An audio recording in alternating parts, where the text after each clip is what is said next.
불확실한 시장에 맞설 차별화된 투자 전략, 10월 28일 머니쇼 플러스 시작합니다. 간밤 뉴욕 증시는 미중 간의 갈등 완화 기대감에 3대 지수 모두 사상 최고치를 경신했습니다. 반면 우리 증시는 어제는 코스피 4,000피도 달성했지만 오늘은 좀 쉬어가는 모양새였죠. 네, 그렇습니다. 어저께 미국 시장 같은 경우는 오전 중에 시작해서 끝날 때까지 꾸준하게 오르더라고요. 근데 오늘 우리 시장 같은 경우는 위아래 업다운이 굉장히 오전 중에 심하다가 후반기에 다시 다 회복하면서 마감을 하는 것 같습니다. 네, 오늘 뭔가 좀 아쉬운 듯한 느낌도 드는 것 같습니다. 지금 보시고 계신 머니쇼는 SBS 비즈앱과 유튜브에서 실시간 시청이 가능합니다. 더 많은 국내 주식 정보 받아보실 분들은 카카오톡 채널 머니랩 추가해 주시기 바랍니다. 그럼 오늘 증시인사이트 출연자 모시고 자세한 이야기 나눠보겠습니다. 키움증권 투자전략팀 한지영 연구원 모셨습니다. 안녕하세요. 네, 안녕하세요. 네, 9월에 저희가 모셨을 때는 네. 장중에 코스피가 3,300 넘겼습니다. 맞습니다. 이런 멘트를 했는데 이제는 뭐 어쨌거나 4,000선 중심으로 움직이고 있어요. 네.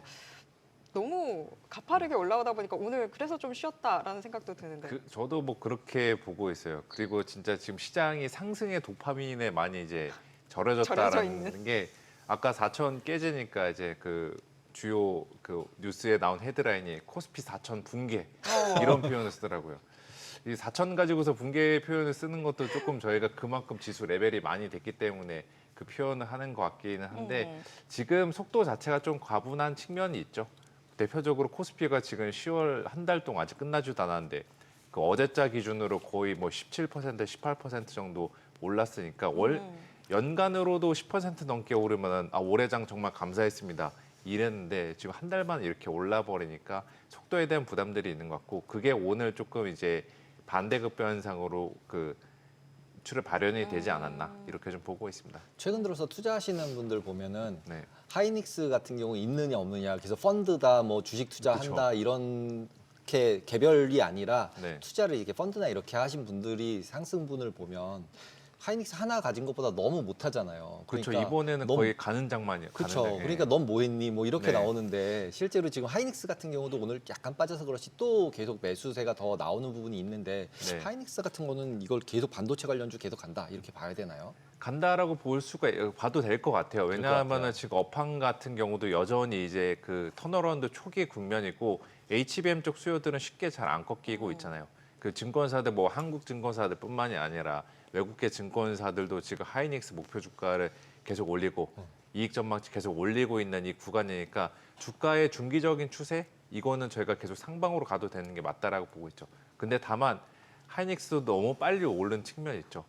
하이닉스가 그 10월 한 달 동안에 거의 50% 올랐으니까 그렇죠. 이것도 정말 그 약간 속도에 대한 부담들이 누적이 되고 있는 것 같고 오늘 외국인 입장에서는 이번 주에 안 그래도 주 후반에 SK 하이닉스 실적 있고 미국의 M7 실적들 여러 가지 그 흔히 언론에서 표현하는 슈퍼 이크가 대기하고 있으니까 혹시나 모를 상황에 대비해서 많이 오른 종목 위주로 현금화하는 거 저는 뭐 그거 이상한 현상은 아니었다. 그래서 오늘의 주가 조정을 놓고서 이제 시장 고점 봤구나. 4천 한 만만 보여주고 이거 다시 보려면 한 10년 기다려라. 뭐 이런 식의 그 해석은 저는 가급적 안 하시는 게 좋다. 이 말씀을 드릴게요. 근데 바로 SK하이닉스가 내일 실적 발표를 앞두고 있잖아요. 근데 뭐 이미 벌써부터 역대급 실적 그렇죠. 여러 가지 이야기들 네. 나오다 보니까 또 이 눈높이를 웬만큼 맞춰주지 않으면 또 세론 나오고 이럴 것 그렇죠. 같은데. 이번에도 비슷할 것 같아요. 지금 뭐 컨센서스가 대략 뭐 그 잡혀 있는 것보다 실제 시장의 눈높이는 높아져 있을 것 같습니다. 그러면 이 높아진 눈높이 저희가 그 데이터상으로 뽑아낸 컨센서스 숫자보다 그 높아진 눈높이를 충족 못 시키면은 말씀하신 대로 세럼 물량은 나올 것 같아요. 근데 이게 과연 SK 하이닉스뿐만이 아니라 우리나라 지수 전반의 고점 시그널일까? 저는 그건 아니라고 보고 있습니다. 이거 그냥 실적 발표 후 세로는 주도주들이 갖고 가야 되는 숙명과 같은 거라고 보고 있어요. 미국의 엔비디아도 그랬고 여러 가지 M7 업체들도 그랬고 우리나라 SK 하이닉스나 그러니까 얼마 전에는 이제 그 조선 업체들, 그 전력기기 업체들 보면은 실적 다 잘 나왔는데 당일날 주가 빠지고 그 다음에 며칠 뒤에 뚜껑 열어보면 다시 주가가 위로 올라가 있잖아요. 결국에는 시장의 기대치를 충족시키느냐 못 시키느냐는 단기적인 이제 수급의 힘만 가할 뿐이지 이게 주가의 추세에 큰 위협을 미치지 못한다. 그러니까 실적 자체가 우상향하고 있는 이 구간에서는 주가도 쉽게 안 꺾인다. 저는 좀 이 말씀을 드리고 싶고 SK 하이닉스를 포함해서 반도체주들 뭐 삼성전자도 될 수가 있겠고 그 아래 소부장 밸류체인들도 될 수가 있겠죠. 그런 주식들도 여전히 저는 그 상방 여력은 남아 있다. 이 말씀을 드릴게요. 실제로 지난주에 이제 그 네. 최태원 회장이 어느 이제 유튜브 방송에 나와서 네네. 하신 말씀이 마진이 큰 비즈니스만 해야 된다. 이젠 네. 수출 드라이브하는 정책은 필요 없다. 무조건 마진이 많아야 한다. 이렇게 포커스를 확 하시더라고요. 그게 네. 이제 하이닉스가 마진율이 좋아서 그런 게 아닌가. 우리나라 그렇죠. 유사 이래로 이렇게 마진 좋은 비즈니스 해본 적이 없지 않나요? 맞습니다. 하드웨어로? 그 반도체 대형 3사 삼성전자랑 SK 하이닉스랑 마이크론이랑 비교해 보면은 지금 SK 하이닉스가 싸다라고 이야기하고 매력이 더 있다라고 계속 많은 의견들이 모아지고 있는 게 ROE가 나머지 두 업체들보다 많이 잘 나오죠. 그 밸류에이션도 생각보다 안 비싸고 결국에는 그 ROE가 계속 이 되는 구간에서는 밸류에이션 부담을 이겨낼 수 있는 그 완충 장치 동력들은 계속 제공이 될 거다. 그게 지금 SK 하이닉스의 주가를 단기간에 50만 닉스로 만든 것 같습니다. 근데 이제 기본적으로 그거의 기본 베이스 가정은 네. AI잖아요. 그냥 네. AI 투자 기독된다. 네. 근데 이제 그 최태원 회장 나온 방송에서는 네. 이거는 지금 뭐 돈을 벌고 안 벌고의 문제가 아니다. 이거는 그냥 국방이고 그다음에 이거는 지금 패권 경쟁에 있어서 무조건 옛날에 원자력 무기 네, 네, 맞습니다. 개발 계속 하듯이 얼마가 됐든 투자 계속할 수밖에 없다. 이거랑 근데 반대쪽에서는 이제 감가상각 내년에 되기 시작하면 뭐, 끝장이다. 이렇게 큰 돈이 들어갔는데 수익을 내서 이 감가상각을 뭐 10년에 하냐, 5년에 하냐, 20년에 하냐 이거에 따라서 완전히 실적이 다 달라질 텐데 네. 이거 어떻게 할 거냐? 해결할 방법 없다. 이렇게 두 쪽이 양변하면서 싸우고 있더라고요. 네. 어느 쪽으로 의견이 있으세요? 저는 아직 긍정적인 시각을 유지하고 있어요. 그게 말씀하신 게 아마 미국에서랑 좀 미국 증시랑 연동해서 보면은 AI 버블에 대한 우려들이죠. 네. 그러니까 오픈 AI랑 엔비디아랑 뭐 MS랑 오라클이랑 브로드컴이랑 서로 간에 이제 순환 투자 돌려막기 하고 있으니까 이 중 하나 누구 하나 쓰러지면은 다 쓰러진다. 네. 이거 어디 하나 균열 나면은 이제 증시 자체는 버블이 붕괴가 된다. 이게 요즘에 시장에서도 집중적으로 논의가 되고 있는 것 같아요. 실제로 글로벌 펀드 매니저들도 AI 버블에 대해서 굉장히 우려하고 있는데 버블 저희가 언제 붕괴할지는 알 수도 없죠. 지금이 버블이 붕괴된 버블이 중간에 있는지도 저희가 알 수도 없고 그냥 하나 확실한 거는 주가가 꺾이고 시장의 분위기가 이제 냉각이 되려면은 그 AI 쪽에서 돈을 못 번다라는 신호들이 나와야 되는데 저는 그냥 보수적으로 봐도 내년도 상반기 정도까지는 돈 벌 때는 계속 있는 것 같아요. 그러니까 수요들이 뒷받침된다. 그 데이터 그냥 하나 숫자로만 말씀을 드리면은 올해 그 8월에 뉴욕 연은에서 미국 업체들 대상으로 지역 그뭐 경제 실태 조사, 지역 기업 실태 조사를 한 게 있는데 업무에 AI를 도입하고 있는 기업들이 작년보다 올해 2배 이상 증가했습니다. 더군다나 공짜 AI 모델 이런 거 말고 유료 AI 모델. 저 같은 경우도 이제 그 제미나이나 GPT 유료 버전 결제해서 유용하게 쓰고 있는데 기업들도 그렇게 유료 버전 사용하고 있는 기업들의 비중이 작년에 제조업체 기준으로 7%였는데 지금 거의 뭐 20%대 이상으로 올라갔으니까 이제 기업들 여전히 AI 돈을 쓰고 있다라는 거죠. 그런 기업들이 갈수록 줄어들면은 이거는 캐펙스 투자했을 때 더 이상 이제 그 실효성을 거두지 못하는 그 분위기로 전환이 되고 그게 증시 악재가 될 것 같은데 아직까지는 그 신호가 보이진 않는다. 저는 이렇게 생각하고 있습니다. 네, 뭐 AI 반도체는 그렇다 치고 코스피 자체만의 네. 시장의 상승 여력은 뭐 수치상으로 어느 정도 남아 있는 걸까요? 이거 뭐 4천 돌파하는 거는 다들 제가 봤을 때 한 달 전만 하더라도 이거 뭐 내년에 우리가 좀 꿈을 가져볼 만한 숫자다라고 했는데 김대민 가는 분위기였는데. 그렇죠. 이거는 지금 뭐 이번 달 안에 돌파해 버렸으니까 뭐 가끔 이제 질문 들어오는 거는 연내 5천도 가능하냐고 질문이 들어오시더라고요. 저도 그렇게 갔으면 좋은데 이게 또 잘못 이야기했다가 저도 나중에 그 대가를 크게 치를 수 있기 때문에 좀 그 신중하게 말씀을 드리면은 그래도 내년도 전망 저도 냈습니다. 저희 하우스도 전망을 냈는데 내년도까지는 4,500까지는 갈 수 있다. 그러니까 지금 실적이 이제 막 그 상승 사이클로 접어들었다라는 거. 그리고 내년에도 시장에 돈은 많을 것 같습니다. 더군다나 지금은 반도체 쪽 슈퍼 사이클이니 AI 모멘텀이니 해서 살짝 묻힌 감이 있는데 그 정부 정책, 그러니까 증시 정상화, 코스피 그 코리아 디스카운트 해소 여기에 관련된 기대감들은 내년에 한 번 더 부각이 될 것 같아요. 이 요인들을 종합을 해 보면은 뭐 올해 뭐 4천 저희가 뭐 저는 뭐 개인적으로 안착은 할 것 같고 그 이상으로 올라갈 수 있는 여력, 그러니까 상단 자체는 한 4,500 정도까지는 보고 있습니다. 하단은 얼마로 보세요? 하단은 이제 좀 애매하죠. 뭐 하단 원래 보통 증권사들 밴드 전망할 때 위아래 한 600포인트로 전망하는데 하단 지금 4,500은 하단이 3,900이어야 되잖아요. 네. 오늘이 저점이라고 저는 감히 말씀드릴 수는 없고 대략 그래도 한 3,500 정도까지는 저희가 내년도까지 길게 열고 가야 된다라고 좀 말씀드릴게요. 그래서 왜 이걸 여쭤봤냐면 네. 지금 이제 4천이잖아요. 저기 4,010이라고 딱 찍혀 네. 있는데 지금 새로 투자하시는 분들도 있고 기존의 보유자의 영역이면 네. 뭐 안 팔고 버텨야 된다 그쵸. 이렇게 쉽게 얘기할 수 있는데 지금 사겠다 그러면 뭐라 그럴지 모르겠더라고요. 그쵸. 어떻게 생각해야 돼요? 근데 뭐 제가 만약에 지금 사도 된다라고 말씀드릴 수 있는 근거는 내년도에 4,500 갈 수 있으니까 대략 지수만 사도 10%의 기대 수익률들은 남아 있잖아요. 근데 이제 이거는 생각해 봐야겠죠. 어제 큰맘 먹고 오늘 들어갔는데 어제 큰맘 먹고 어제 종가에 베팅했는데 처음으로 시장을 주식시장 하는데 오늘 빠졌잖아요. 그럼 역시나 내가 들어갔으니까 이제 시장 고점이다. 나는 주식하면 안 된다. 이렇게 생각하시는 분도 있을 것 같습니다. 그죠. 근데 이렇게 단기적인 주가에 저희가 지금 크게 흔들릴 필요는 없다. 그러니까 아까 잠깐 말씀드린 이익이랑 유동성 그리고 국내 정부의 증시 정상화 정책 이 세 가지가 훼손이 되지 않는 한 시장은 상승의 힘은 계속 제공이 될 것 같아요. 그 점을 염두에 두시고 지금 올라가는 거 막 뽐 모아가지고 막 한 번에 사시는 게 아니라 지금은 분할해서 들어가는 구간이다. 그러니까 아직 기대 수익률 우리가 지금 처음 이 4,000포인트대 처음 진입하시는 분들에게도 수익률을 낼 수 있는 기회들은 주어지고 있다. 이렇게 좀 말씀을 드리겠습니다. 저희 가끔 이제 강혜커님이랑 얘기하는 게 지금 구간에서 현금 비중 어느 정도로 잡고 있어야 되냐 그 네. 얘기도 저희 가끔 했었거든요. 어떻게 보세요? 현금 비중 이거는 사람들에 따라 다른데 이미 그 9월 달 이후에 진입하신 분들이나 혹은 10월 초에 진입하신 분들은 수익을 많이 내셨을 것 같아요. 특히나 반도체나 아니면 조선 방산, 혹은 2차 전지 이분들은 일부 수익 실현해도 괜찮을 것 같습니다.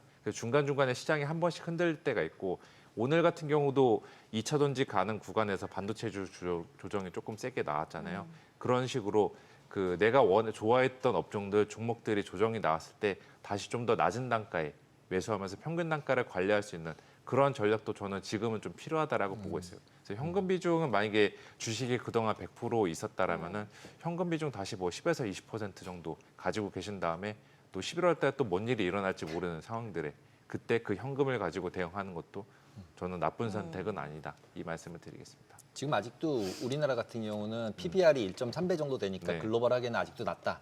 그래서 리레이팅 될 수 있다. 이렇게 얘기를 계속 하고 있는 네네. 거잖아요. 그렇게 우리나라가 이제 디스카운트 되는 요인이 없어지는 요인이 계속 얘기하듯이 정책적인 부분이 제일 크다고 보시나요? 그렇죠. 정책도 있고 그다음에 기업들의 이제 실적도 실적? 있는데 실적은 뭐 조건이 갖춰져 있고 정책은 과연 이제 사실상의 상법 개정안과 상법 또 그 개정안. 세제 관련된 이슈죠. 근데 아직 뭐 세제 관련된 이슈 같은 경우는 배당소득 분리과세 뭐 조만간에 이제 완화 정책으로 완화될 것 같은데 이 부분에 대해서 여전히 불투명한 면이 있고 내년도 3월달 주총 이후에 상법 개정 효과들이 본격적으로 좀 나오지 않을까 싶어요. 그러니까 그런 것들이 뭐 지금 당장은 지수를 리레이팅 추가적으로 시켜주는데 한계가 있긴 하겠지만 그 내년도 3월 주총 이후에는 그 리레이팅 기대감들 다시 한번 증시에 들어오지 않을까 저는 이렇게 좀 생각을 하고 있습니다. 근데 지금 뭐 다시 증시로 보면 사실 삼성전자, SK하이닉스 빼면 네. 이런 듯한 생각이 드니까 시장 자체를 생각했을 때 뭐 이 둘 빼면 그렇게까지 우리 증시가 괜찮나 건전한가 여러 가지 생각이 좀 들긴 하거든요. 그렇죠. 그래서 약간 뭐 소외되는 강세장, 나만 돈 못 버는. 뭐 저도 마찬가지예요. 저도 5만 원짜리 안 번 지 요즘 좀 됐습니다. 이번 장에 돈을 못 벌어서. 근데 약간 농담으로 말씀을 드리는 거고 지금 장은 다분히 좀 쏠림 현상이 있는 장이긴 해요. 사실상의 삼성전자나 SK 하이닉스 반도체 주만 끌고 왔던 장인데 지수 추세가 살아 있는 한 이들이 쉬어가는 구간에서 다른 쪽들로 선순환 매들은 돌 것 같습니다. 오늘 같은 경우도 최근에 며칠 가지 못했던 2차 전지나 바이오주들이 갔고 아마 내일 2차 전지나 바이오주에 쉰다면은 또다시 반도체가 가거나 아니면은 조선 방산과 같이 기존 주도주들 그게 아니라면은 저희가 상법 개정안이라고 했던 수혜주들, 은행증권 이런 주들로 갈 수가 있겠죠. 그래서 전체적으로 뭐 반도체 못 담으신 분들 여러모로 좀 현타가 오실 수 있긴 할 텐데 굳이 반도체가 아니더라도 그냥 지수만 사시더라도 혹은 반도체 이외의 저희가 기존의 주도주라고 불렸던 조선 방산 혹은 뭐 기계 아니면 저 PBR주 이런 것들로 다시 관심을 돌리셔도 저는 연말까지 봐도 수익의 기회들은 그들에게 주어질 거다. 이 말씀을 드리겠습니다. 글로벌하게 봐도 니케이 같은 경우도 이제 5만 넘어가서 거기도 그쵸. 이제 대단하고 미국도 당연히 사상 최고치 계속 갱신하고 있고 네. 그러면서 이제 디베이스먼트라 그러면서 이제 모든 아무거나 다 사야 된다. 지금 네, 돈이 맞죠. 제일 나쁘다. 이렇게 얘기하고 있는데 결국은 금 같은 경우가 이제 그렇게 해서 올라갔다가 최근 이제 며칠 동안 이제 조정 급락을 좀 하고 있잖아요. 금이 무슨 뭐 5% 빠졌다, 3% 빠졌다가 2% 네, 빠졌다. 맞죠. 이렇게 된 적 별로 본 적 없는 것 같은데 맞습니다. 어떻게 보이세요? 그 디베이스먼트 트레이드 되돌림들은 저는 뭐 앞으로도 계속 중간중간에 나올 것 같아요. 그 디베이스먼트 트레이드가 나왔던 배경 중 하나가 미국 정부에 대한 약간 그 셧다운 관련된 불확실성들도 있을 거고 또 미중 간의 갈등이 다시 부각이 되다 보니까 이게 또 이제 현금 말고 또 다른 안전자산에 대한 금수요도 있었던 것 같습니다. 근데 지금 전체적으로 셧다운 자체는 시장이 크게 신경 잘 안 쓰고 있잖아요. 특히나 셧다운 됐을 때 시장이 우려했던 거는 경제 지표 발표가 안 됐던 건데 이미 CPI 발표가 났었고 10월 FOMC 때 아마 연준은 금리 인하를 해줄 것 같고 미중 간의 갈등도 완전히 이제 그 해빙 조기 종식된다라고 보긴 어렵지만 그래도 봉합이 되어가고 있는 지금 현재 상황이잖아요. 그것들이 이제 디베이스먼트 트레이딩을 조금 되돌림하게 만든 것 같고 그 디베이스먼트 트레이딩의 거의 주도주급이었던 금이 이번에는 조금 이제 그 역되돌림, 차익 실현 이 성격들로 지금 주가 조정을 겪고 있는 것 같다. 대신에 금 이렇게 고점 보고서 주가 내려갔다고 해서 내년도까지도 금에 대한 비중 저는 그 많이 줄일 필요는 없다라고 보고 있어요. 중간중간에 분명히 지정학적 위기들이 거론이 될 것 같고 트럼프에 대한 좀 예측 불가능 행보 또다시 한번 부각이 될 수도 있고 여러모로 또 AI 버블 논란이 있거나 혹은 미국의 신용시장 관련된 노이즈들 그럴 때 뭐 금이 어떻게 보면 그동안에 약간 투기성 자산들이었었다면은 그당 이제 앞으로는 안전자산, 준안전자산의 성격으로 투자자들 포트폴리오를 보호해주지 않을까 이렇게 좀 생각하고 있습니다. 한미 관세 협상도 이야기 좀 해볼까요? 뭐 지금 한미 정상이 만나더라도 관세 협상은 이번에 타결되기는 힘들어 보인다라는 네, 전망이 맞습니다. 좀 지배적이긴 한데 그렇게 되면 저희 지금 증시 계속 긍정적으로 얘기했는데 네. 뭔가 상승 추세가 꺾인다거나 하지는 않을까요? 꺾이진 않을 것 같고 그냥 단기 그 숨고르기 조정의 명분은 제공은 할 것 같아요. 그 추세 자체가 꺾이지 않을 수 있다라고 보는 것도 지금 타이밍상으로는 한미 관세 협상보다는 M7 실적이나 뭐 FOMC나 지금 전체적으로 11월 초까지는 실적에 대한 저 의존도가 높아지고 있는 구간이니까 시장은 뭐 관세 협상에 대한 불확실성보다는 실적을 좀 더 믿고 가지 않을까라고 보고 있고 결국에 관세 협상 같은 경우는 그 이번 정상회담 때 극적인 타결 같은 거는 어렵겠지만 이것도 협상 그 도출, 결과 도출에 대한 문제는 여부가 아니라 저는 시간의 문제라고 생각을 하고 있습니다. 그리고 뭐 하나 아이디어를 드리자면은 이 관세 협상 불확실성, 뭐 대미 투자 논란 이게 불거지기 시작하면서부터 다시 한번 우리나라 자동차주들이 주가가 조금 조정을 받고 있는데 저는 자동차주 전망 긍정적으로 보고 있습니다. 더 나빠질 게 없는 주식이죠. 제가 봤을 때 25%에서 15%로 관세를 인하하게 되는 게 확정이 되면은 자동차주들에게는 한 번 더 주가의 반등에 그 촉매가 될 수가 있다라고 보고 있고 또 하나 약간 이제 저희가 그 추가적인 상승 촉매가 될 수 있는 게 지금 뭐 유럽 쪽이나 지금 뭐 일본 쪽에서도 계속 요청을 하고 있는 부분인데 그동안에 적용받았던 관세 소급하는 방안 이것도 지금 그 각국 정부들이 미국에 요청을 하고 있거든요. 그 부분도 일종의 좀 서프라이즈성 잠재 촉매가 될 수 있지 않을까. 그리고 연말로 갈수록 많은 사람들이 이제 주가 자체는 많이 우리가 먹었으니까 배당 쪽들로 눈을 돌려보자 이런 좀 분위기들로 조성이 될 수도 있잖아요. 그때 이제 배당주 역할을 하는 게 자동차주들도 거기에 포함이 된다. 이 관점에서 보셔도 좋을 것 같습니다. 유럽 쪽은 자동차 매출이 잘 나오고 있는 거죠. 아시안 쪽이나 미국이 지금 나빠지고 있을 뿐인 거고. 그렇죠. 근데 미국도 지금 뭐 GM 쪽이랑 포드 쪽 컨콜 들어보면은 그 관세 충격들이 생각보다 덜하다 이런 쪽의 코멘트들이 나오면서 그들도 실적 발표할 때마다 실적 발표 당일에는 주가가 뭐 10% 이상씩 뛰었거든요.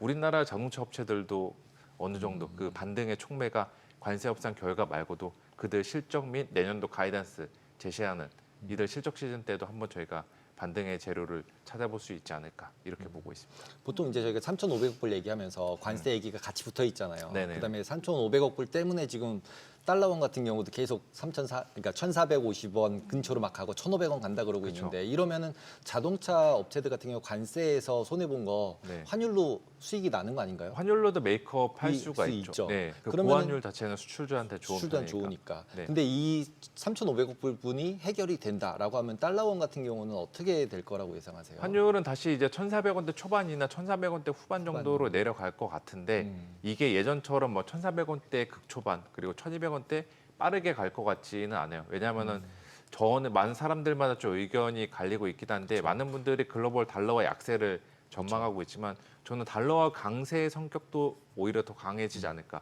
왜냐하면 지금 미국이 원하는 거는 일종의 약간 그 달러 패권을 유지하면서 미국으로 투자 유치. 그럼 당연히 이제 달러는 미국으로 더 들어가겠죠.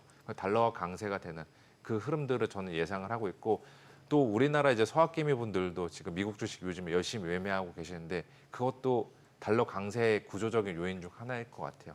그래서 환율이 지금 뭐 이 한미 관세 협상이 극적으로 타결되고 한국이 원하는 대로 이제 미국이 요건을 다 들어준다고 하더라도 이게 1,400원대 초반까지는 내려갈 것 같은데 1,400원대 중반이에요. 그러니까 올해 저점이 대략 1,350원이었는데 그 이하로 속락할 것 같지는 않습니다.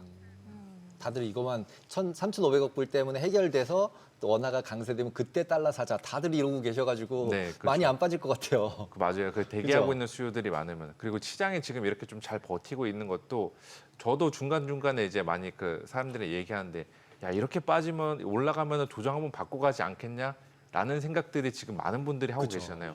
그러니까 조정이 좀 안 오는 것 같습니다. FOMC 얘기도 좀 해볼까요? 뭐 이번에 거의 다 25bp 인하 기정사실화 그쵸. 받아들이고 있는 것 같아서 이미 그런 부분들은 주가에 반영이 된 것 같고 뭔가 QT 종료에 대한 확실한 언급이 나오는 게 그게 좀 중요한 포인트일까요? 그게 뭐 중요한 포인트인데 사실상 QT 중단에 대한 논의들은 이미 그 6월달 FOMC 의사록 이후부터 계속 나왔다라고 보시면 될 것 같아요. 언제 중단이 되는지가 관건인데 10월달에 중단시키면 이거는 서프라이즈성 긍정적인 상방 모멘텀이 될 것 같은데 10월 이번 FOMC 때에도 그냥 종료가 조만간 할 거다 이런 식의 언급만 할 것 같고 더 중요한 거는 이제 12월 달에 금리를 인하할 거냐 그리고 내년도에도 금리를 더 인하 사이클을 가져갈 거냐인데 거기에 대해서 저희가 알 수 있는 거는 이제 12월 FOMC까지 가봐야 된다. 그래서 사실 말씀 잘 해주셨는데 10월 FOMC는 그냥 무난히 지나갈 것 같습니다.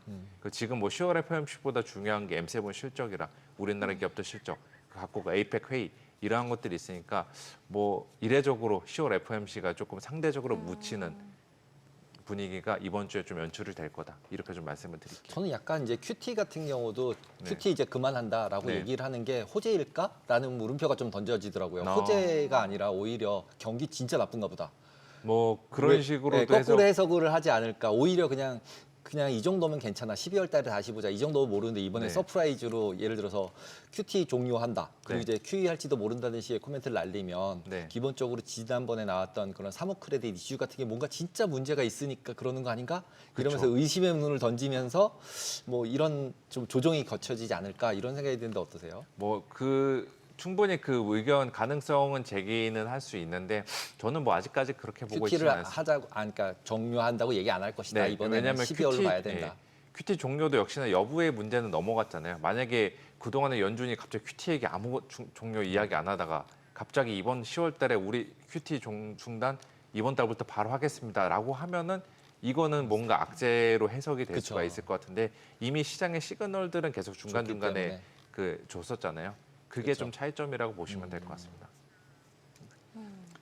계속 그러면 결국에 이번 주 저희가 계속 더 팔로우업을 해야 되는 건 미국 기업들 뭐 M7 종목들 실적이 계속 나오다 보니까 네네. 그 부분만 좀 잘 챙겨보면 되는 걸까요? 그 부분이라 우리나라 업체의 실적들이죠. 뭐 현대차, 삼성전자, 기아차 있고 기아차, 내일 삼성, SK 하이닉스 하이닉스 있고. 있고, 삼성전자 근데 있고. 사실상의 M7 실적 그 안에서 그 이 어떻게 그냥 하이퍼스케일러 업체들이죠.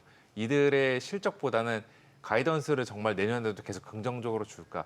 그게 제일 관건인 것 같습니다. 이들 중에 어느 하나가 하루 만약에 가이던스 보수적으로 주면은 시장 와장창 빠졌다가 다음날 다른 업체가 가이던스 긍정적으로 하면은 시장 다시 크게 반등하고 이 행태가 될 것 같아요. 그래서 이번 주는 뭐 여러모로 지수 분위기 4천 넘었고 미국도 신고가 경신하긴 했지만 전체적으로 많은 분들이 대처하시기에는 난이도가 높은 장세가 될 거다. 그래서 지금 이 매번 실적 이벤트를 단기 매매 기회로 활용하기보다는 지금 가지고 있는 포지션 그대로 들고 간 다음에 다음 주 월요일로 넘어가서부터 포지션 조정해도 저는 결코 늦지는 않다. 이렇게 좀 말씀을 드릴게요. 근데 보통 이제 오늘 같은 경우도 이제 빠지니까 개인 매수, 네. 상승하면 개인 매도 그렇죠. 이게 계속 나오잖아요. 네. 똑같은 방식이잖아요. 네, 항상. 맞습니다. 그러니까 되게 단타를 어떻게 거꾸로 보면은 단타로 굉장히 잘하고 있다. 개인이 이런 느낌도 드는데 길게 보면은 이렇게 매매하는 게 별로 수익에 큰 도움이 안 되는 거 아닌가요? 그 뭐 저도 경험이 있는데 단타로 오래 버티기가 좀 어렵더라고요. 그러니까 그 내 수익을 길게 지켜나가서 계속 자산을 증식해가기가 조금 어렵더라고요. 이런 장세에 이렇게 좀 뉴스에 따라서 휘청휘청하는 이런 장세에서는 단타 충분히 이제 도파민도 많이 나오고 매력적이긴 한데 지금은 그냥 보유 그 혹은 일주일 이상 스윙 트레이딩 이상으로 저희가 투자 시계를 가져가는 게 좋지 않나 이 말씀을 드리겠습니다. 그럼 보유를 해서 이제 복리 효과처럼 올라간 게 더 올라가서 수익 버는 게 훨씬 더 낫다. 그쵸. 오히려 샀다 팔았다 해서 버는 것 같지만 합쳐진 게 좀 적은 장일 것 같다라고 생각을 하시는 거죠. 현재 장세에서는. 네, 저는 그렇게 생각하고 있습니다. 네. 근데 저 사실 이게 좀 궁금했던 게 계속해서 국내 증시 안에서 막 빠르게 뭔가 순환매가 돌고 있는 네. 것 자체가 어떤 투기의 한 모습은 아닌가 싶었었거든요. 네. 그 부분은 뭐 어떻게 투기라고 보기에는 어렵죠. 투기라고 하면은 이제 개인 투자자분들이 레버리지를 많이 끌고 와서 그러니까 이른바 뭐 신용 잔고 같은 거나 이제 그 미수금들을 활용해서 증시에 들어와서 전체적으로 중소형주들이나 뭐 코스닥 쪽들로 종목들이 막 폭등하는 종목들이 나와야 되는데 지금은 오늘만 뭐 개인이 조금 많이 샀을 뿐이지 최근 2, 3개월 동안 시장을 끌고 온 주체는 외국인이었잖아요. 외국인 같은 경우는 단타, 뭐 헤지펀드성 단타 자금들도 있지만 그거보다는 중장기 보유하는 투자자들이 많고 그 자산 매분 투자자들이 성격들이 펀드들이 많다라고 저는 생각을 하고 있어요. 그래서 이들이 이렇게 외국인이 주도하는 수급장은 투기성보다는 펀더멘털이나 매크로 환경 호전 여기에 베팅하는 그 성격들이 강하다라고 좀 생각하고 있습니다. 조금 이제 결이 좀 다른 얘기인데 네. 제가 이번 주에 본 뉴스 중에 르네상스 테크놀로지 같은 데가 손실이 많이 봤다. 네. 최근에 그게 롱숏 펀드, 퀀트 펀드 뭐 이런 것들이 그쵸. 다 손실을 막 봤다는 거예요. 그 얘기는 결국은 롱한 사람들, 매수한 사람들 말고는 다른 전략을 썼던 게 다 깨지고 있는 상황인데 그쵸. 네. 그것 때문에 이렇게 올라왔다고 볼 수는 없나요? 뭐 그 영향 있죠. 롱온리 펀드들이 지금 득세하는 구간이니까 그들은 이제 수급 자체로 파는 수요보다는 사는 수요들이 지금 더 많았다라는 거죠. 그래서 저도 뭐 시장 전체적으로 지금 이 방송 보시는 분들께서는 위로만 주구장창 외치는 걸로 좀 보여질 수도 있는데 단기적인 저희가 주가 되돌림들, 그러니까 그동안에 많이 올라왔던 그 속도나 특정 업종들의 수급 쏠리면서 이거에 대한 반대급부 현상들 저희가 한 번씩 저희가 마주는 해야 될 것 같습니다. 그래서 제가 지금 시점에서 단타를 치기가 조금 어려운 환경이 될 수 있다라는 것도 그날 시장 분위기가 수시로 바뀔 수가 있어요. 중기 추세는 유효하지만 지금은 그 잔파도가 조금 거세질 수 있는 구간이다. 이렇게 좀 말씀을 드리겠습니다. 그럼 그냥 이번 주는 이 흐름에 몸을 맡기면 될까요? 네, 지금 뭐 그냥 이번 주 정말 전문가들도 대응하기 어려운 구간인 것 같아요. M7 실적 하나만 나오는 게 아니라 5개, 아니 4개 거의 다 나오죠. 거의 다 네. 나오잖아요. 네. 그 과정에서 해석들도 수시로 바뀔 수 있기 때문에 지금은 그냥 기존 포지션 보유하고 다음 주까지 그냥 버티자. 이렇게 좀 말씀을 드리겠습니다. 네, 오늘 말씀 여기까지 듣겠습니다. 고맙습니다. 네, 감사합니다.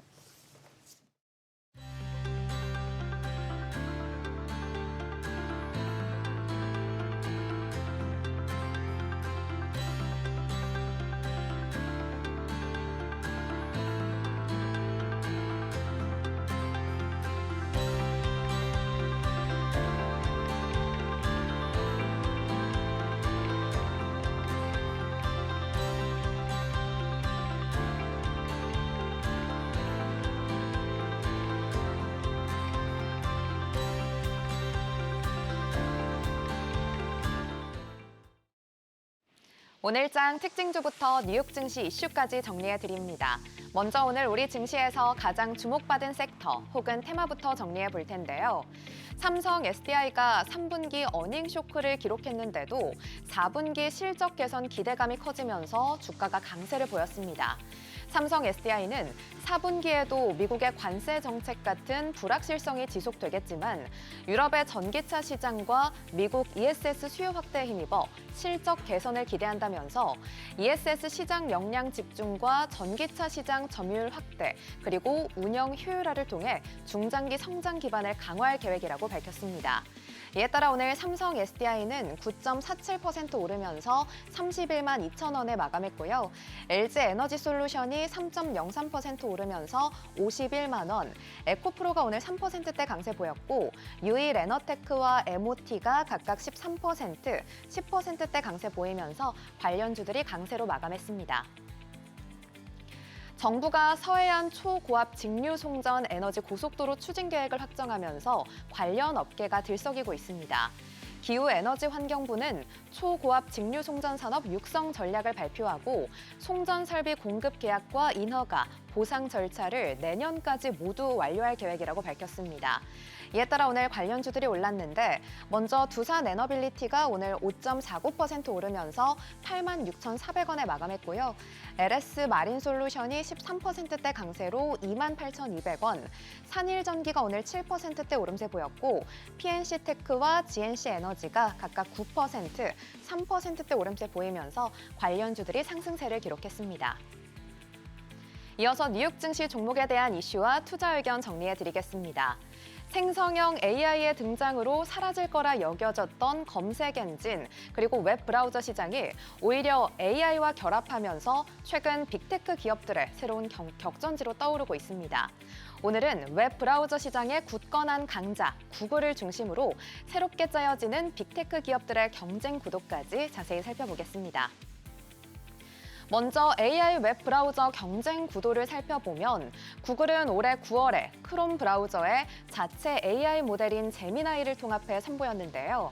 이 구글의 대항마로 평가받는 퍼플렉시티는 올해 7월에 AI 브라우저인 코멧을 유료로 출시했는데 최근에 무료로 확대했습니다. 또 마이크로소프트도 기존 엣지 브라우저에 자체 AI인 코파일럿을 탑재해 선보였는데요. 이러한 시장 구도에서 지난 21일 오픈 AI가 챗 GPT를 탑재한 웹 브라우저 챗 GPT 아틀라스를 출시하면서 경쟁에 뛰어들었습니다. 구체적으로 살펴보면 챗 GPT 아틀라스에서 사용자는 웹 브라우저 검색 중에 같은 화면 내에서 챗 GPT를 띄워 작업을 지시할 수 있고요. 커서 채팅 기능으로 문장을 드래그해서 작업을 요청하면 AI가 바로 수정해주는 대화형 작업이 가능합니다. 또 에이전트 모드로 AI가 능동적인 작업도 직접 수행하는데 예를 들어 레시피를 검색한 뒤 재료를 주문하는 작업까지 한 화면에서 처리할 수 있습니다. 이러한 챗 GPT 아틀라스는 맥 OS에서 먼저 공개됐는데 곧 윈도우와 iOS 그리고 안드로이드로 확대될 예정입니다. 한편 구글은 지난 9월 크롬의 자체 AI인 제미나이를 통합했는데요.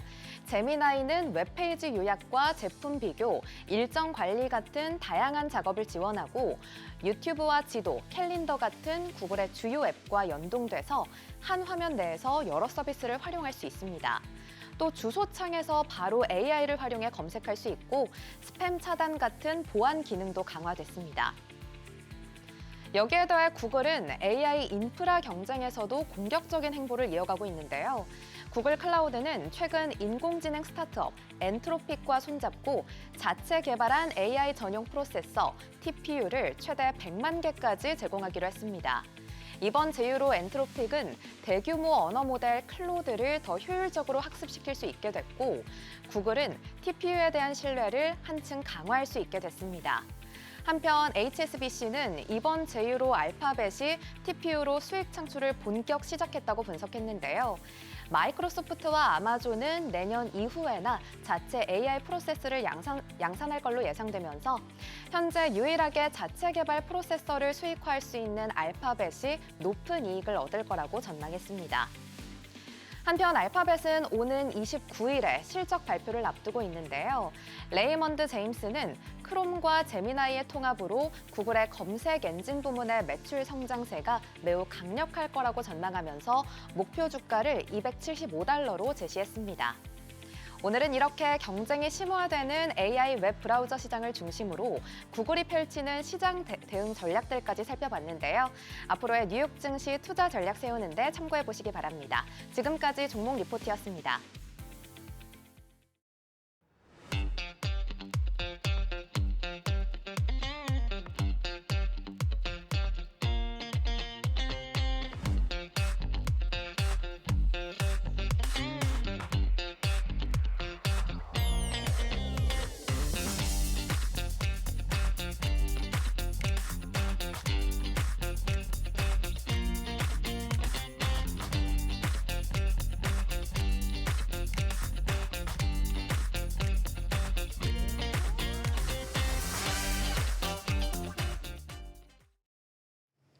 사상 최고치 경신 랠리를 거듭하던 코스피, 오늘은 쉬어가는 모양새였는데요. 많이 올랐으니까 한번 쉴 때가 된 거겠죠? 네, 외국인들이 매도를 이제 거의 2조 원, 1.8조 원 정도로 오늘 매도를 하는데 개인들이 저가 매수로 거의 2.1조 원 다 받아내고 있습니다. 네. 그런데 4천선을 좀 가져가는 코스피, 주목할 이슈와 대응 전략에 대해서 짚어보도록 하겠습니다. 위즈웨이브 이권희 대표 모셨습니다. 안녕하세요. 예, 안녕하세요. 네, 저희 앞서서도 시장 얘기를 좀 많이 해서 네. 바로 종목 좀 여쭤보고 싶어요. 네. 조선주 어제 좀 해프닝이 있었잖아요. 오늘 다른 조선주들은 다 하락했는데 삼성중공업은 혼자서 상승하더라고요. 왜 상승한 걸까요? 삼성중공업이 조금 더 매력적으로 보였겠죠. 예. 하나오션은 실적이 좀 미스가 났고, 그다음에 지금 에이펙 행사 때 우리나라랑 이제 우리나라랑 이제 미국이, 한국이 아니라 미국이 협정을 하는데 협상이 잘 안 될 거다. 네. 페센트가 대놓고 얘기했죠. 그래서 그러니까 약간 협박한 건데 안 될 것 같습니다. 제가 보더라도 이번에는 그냥 기한을 정해놓고 하면 우리는 불리하죠. 일단은 버텨야 된다. 또 이제 이게 협상을 한다고 욕 먹을 거고요. 불리하게 협상을 하면 또 욕을 먹고. 불리하게 했다. 일단 이렇게 안 하면 또 왜 이렇게 빨리 안 하냐고 또 욕하죠. 투자자들은 급하죠. 자기 돈 100만 원이 더 중요하기 때문에 지금 그렇게 얘기하는데 일단 협상은 이제 안 될 거라고 자꾸 신호를 보여주고 있죠. 보내고 있습니다. 정부도 보내고 있고 미국도 이제 하고 있다라는 거는 아마 한미 정상회담 때도 약간 좀 두리뭉실한 얘기가 좀 나올 가능성이 높고 대신에 이제 원전이라든지 조선 쪽은 조금 구체적으로 나오지 않겠냐라는 기대감은 있는데 사실은 근데 조선 관련돼서는 이제 그런 실망감 때문에 좀 빠진 것 같고요. 거기에 이제 삼성중공업만 왜 저렇게 난리 났지? 일단은 밸류에이션이 제일 싸고요, 여기가. 그리고 여기는 삼성중공업은 좀 다른 게 뭐냐면 MRO 사업을 이제 한다고 얘기는 했지만 사실은 거의 LNG에 몰빵되어 있는 회사예요. 그죠? LNG 운반선 쪽에서는 워낙 또 독보적인 기술을 갖고 있고 그러니까 우리가 현대중공업이 쓰고 있는 기술이랑 삼성중공업이 쓰고 있는 기술이 다릅니다. LNG를 싣고 오는 방법이. 어떻게 다르죠? 우리가 이제 자료화면 많이 보시잖아요. 어떤 운반선은 동그랗고 위에가 동그랗게 돼 있는 게 있고 어떤 거는 평평하게 돼 있는 게 있죠. 네. 삼성중공업은 평평하게 돼 있는 걸로 하고 있는데 그게 더 가스를 많이 담을 수 있습니다.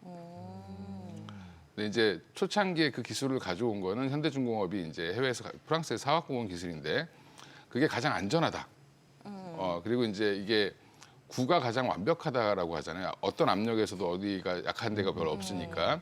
그래서 이제 그렇게 가다가 지금 오히려 이제 네모나게 만들어도 오히려 더 효율적인데 그거를 잘 한 거죠, 컨트롤을. 그것도 이제 삼성중공업이 잘합니다. 그래서 삼성중공업이 LNG 운반선을 잘하고 있고 지금 마스카 프로젝트의 군함만 자꾸 생각하시는데 군함 말고도 LNG 운반선도 많이 만들어야 돼요. 그런 것들에 대한 기대감도 있고 거기에 또 FLNG까지 있죠. 이게 우리가 이제 옛날에 그 해양 플랜트라고 얘기했던 그러니까 배 위에 한마디로 정유 공장을 싣고 가는 겁니다. 그러니까 배가 해변에서 해안에서 그냥 석유를 캐면 바로 정제를 하는 거죠. 그래서 이게 사실은 정유 공장을 배에다 싣고 다니는 그걸 만들 수 있는 나라가 지금 만들 수 있는 기업이 삼성중공업밖에 없어요, 전 세계에. 그래서 오늘 이렇게 모잠비크에서 하나 더 달라고 지금 얘기를 할 거다라고 조만간에 이제 나올 거다. 계속 얘기가 나오고 있는 건데 일단 그거 한 대 팔면은 웬만한 배 한 20척 파는 것보다 나니까.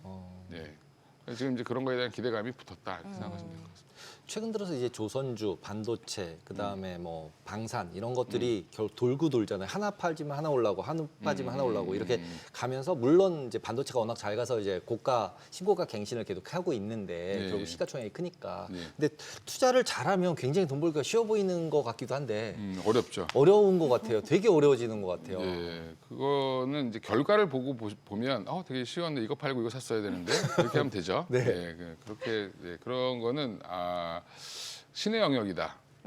한두 번 맞을 수는 있는데 그거는 아마 제가 알기로는 뭐 아무리 뛰어난 전문가건 펀드 매니저도 못할 거로 보고 있고. 그러니까 지금 아까 뭐 앞서서 한지영 그 연구원이 나오셔가지고 단기 매매 어렵다. 어렵습니다. 예, 그러니까 굳이 이때 전략은 뭐냐면 주도주가 빠지면 사고 올라가면 파는 전략을 쓰면 단기 매매는 되죠. 예. 근데 이제 그렇게 하려면 물릴 각오를 하고 사야죠. 근데 물려도 괜찮겠죠, 지금은?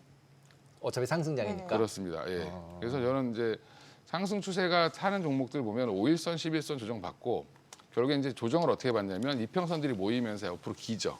최근에 보여줬던 게 이제 두산 에너빌리티라든지 뭐 조선주들이 보면 계속 몇 달 동안 옆으로 행보하다가 올라갈 때 다시 튀어 올라가죠. 조정을 가격 조정을 안 받고 기간 조정만 받습니다. 그러니까 이제 이런 부분들은 지금 상승 추세 그래서 제가 뭐 두산 에너빌리티 같은 경우도 제2의 상승 모멘텀을 찾았다 이렇게 보고 있는데, 그러니까 이런 얘기하면 그 비싼 걸 어떻게 또 사라 그래 이렇게 얘기를 또 하시죠. 지금 비싸지 않은 종목이 없습니다. 어떻게 보면. 예, 근데 여기서 이 비싼 게 정당화될 수 있는 스토리를 갖고 있냐. 그다음에 지나치게 너무 더하기 빼기 곱하기 나누기 하시는 분들은 주식 못 해요 지금. 그렇죠. 삼성전자가 이밸류를 못 받고 뭐 이 PBR이면 좀 비싼 거 아니야? 뭐 하이닉스는 너무 비싼 거 아니야? 뭐 이렇게 생각하시는 분들이 있는데 그런 분들은 이제 돈 못 벌죠. 예, 지금 시장은 제가 볼 때 지난주에도 나와서 뭘 사야 되냐 그러면 반도체요. 제가 그랬잖아요. 근데 그 뒤로도 5일 동안 반도체 가죠. 네, 고거래일 동안 갔습니다. 근데 문제는 오늘도 빠지잖아요, 이렇게. 그러면 사야 되는데 없는 분들은 또 빠져서 못 사겠네.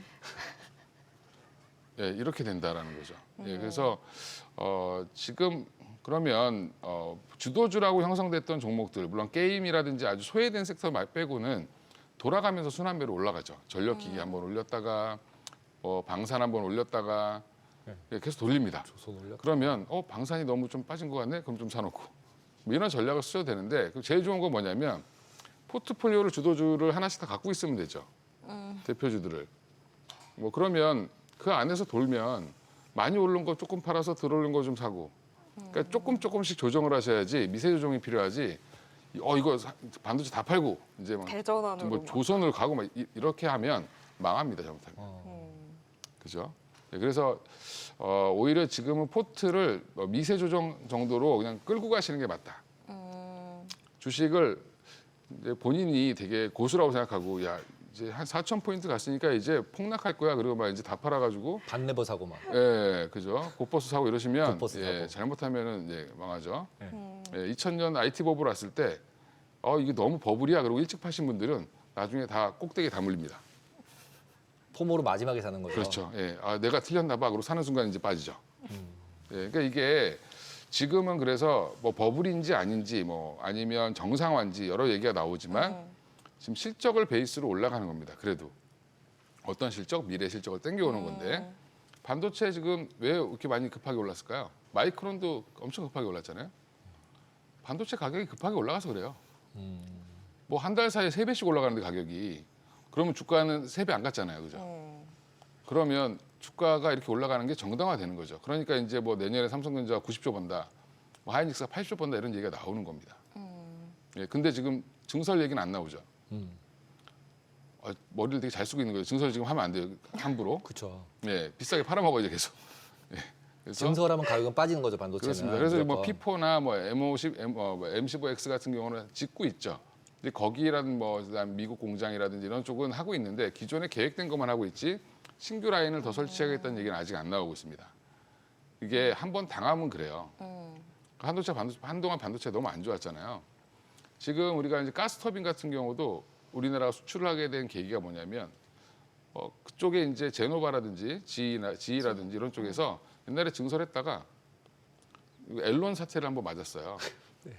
예, 앨론이라는 전력회사가 내가 살게 다 막 성구매해놨다가 망했습니다. 그러니까 이제 그 뒤로 증설을 잘 안 합니다. 조금씩 해요. 우리 수주 받으면 할게. 보수적으로 가고 있죠. 그러니까 우리까지 기회가 왔다.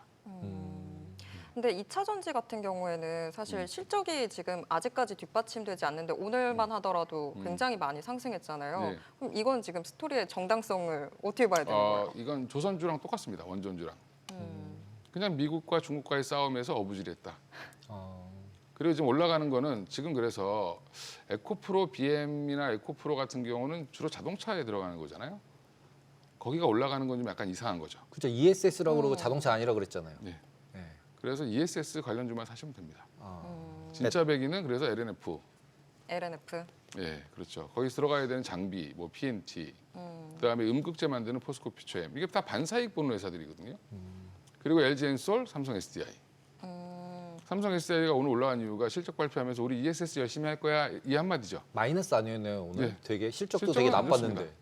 왜냐하면 삼성전자, 삼성 SDI 같은 경우 유럽, 미국 증설도 예전에 많이 안 했죠. 슬란티스랑 합작법인 만들어 놓고 잘 안 했습니다. 하자마자 안 좋아졌죠.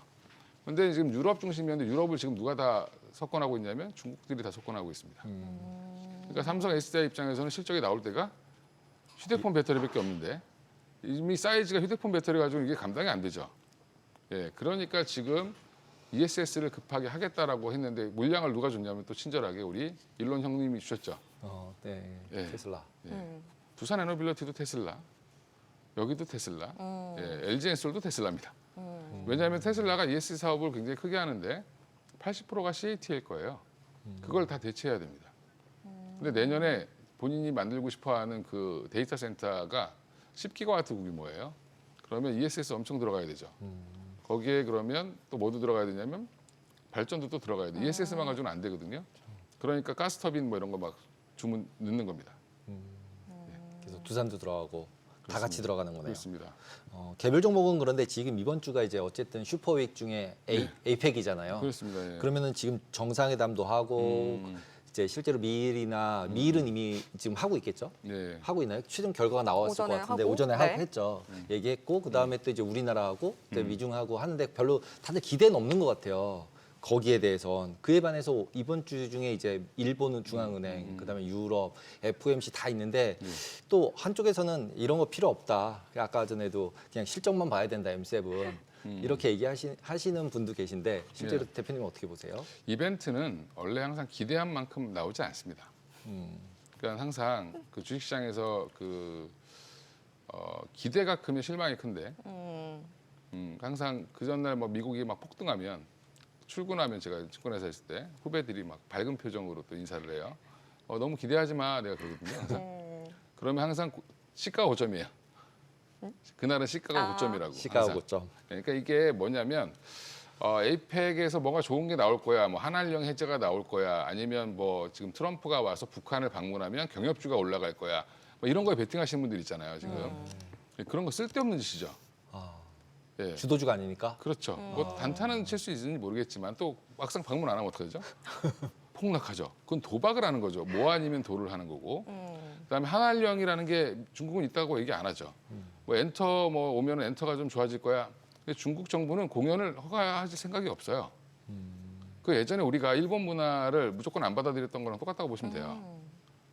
예, 우리 만화도 막 불법으로 봤잖아요, 다. 그렇죠. 그죠? 원래 그렇게 살았었죠. 예, 우리도. 예, 오랫동안. 네. 지금은 다 자유로 해놔도 안 보죠. 일본 만화 재미없어서. 예. 근데 이게 뭐냐면 공연을 해서 젊은 사람들을 모아놓고 공연하는 거 되게 싫어합니다. 자기들 국뽕 영화 봐야 되는데. 예. 지금 중국도 약간 그렇기 때문에 중국 관료가 대놓고 얘기합니다. 지금 우리 그 공연을 허가해 줄 수가 없다. 그러니까 그런 거 기대하시면 안 되고 오히려 이제 음반을 판매하게 해준다든지 뭐 아니면 이제 우리나라 영화가 들어갈 수 있다든지 뭐 이런 정도는 뭐 가능할 수 있겠죠. 그래서 한한령 해제도 너무 기대하지 마시고 예, 그냥 경제 관련된 얘기 하겠죠. 그리고 중국이 우리나라랑 친한 척 하려고 되게 노력할 거예요. 너무 니네 미국한테 붙지 말고 우리도 좀 이렇게 친한 척 해줘라. 이번에 국빈으로 좀 해달라고 요청이 왔다고 얘기를 하거든요. 사실 국빈이라는 말을 함부로 쓰면 안 돼요.